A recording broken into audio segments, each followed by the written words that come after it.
Tingnan nyo itong napanood ko. Papel na parang lumilipad na ibon. Tingnan natin kung gagana, susubukan ko din. At papaliparin ko din dun sa pataas na lugar sa amin. Tara, subukan na natin to. Excited na ako. Habang nagkikwento, isang araw ay nakita ko si Ining na umiiyak habang pinapalibutan ng mga ibang bata. Kaya dali-dali ako lumapit sa kanya. Ining, bakit ka umiiyak? Anong nangyari sa'yo? Sila kasi. Bakit? Anong ginawa nila sa'yo? Sinira nila yung laruan ko.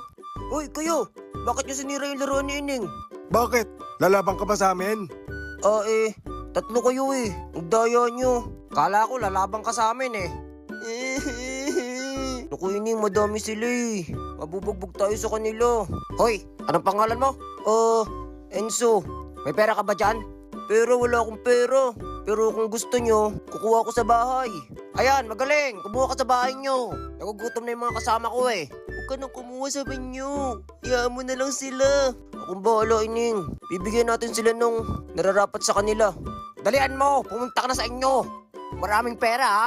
Oo, maraming pera. At dali-dali nga akong pumunta sa bahay. Saktong-sakto, nakita ko si Utoy at saka si Junjun. Utoy, Junjun. Oh, bakit? Dali nyo ba yung mga pellet gun nyo? Oo, dala ko yung sa akin. Sa akin din. Ito, ang dami kong bala. Saglit lang, kukunin ko yung pellet gun ko. Pinaiyak nila si Ining eh. Ano, may nagpaiyak kay Ining? Aba!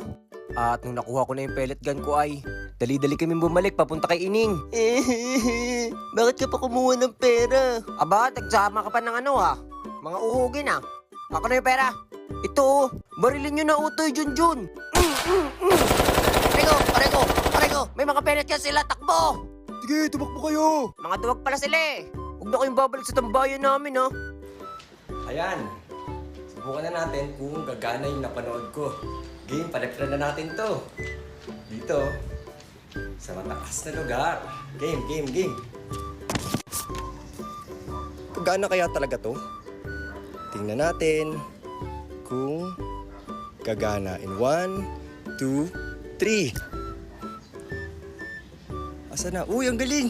Ay, sumabit pero gumagana siya.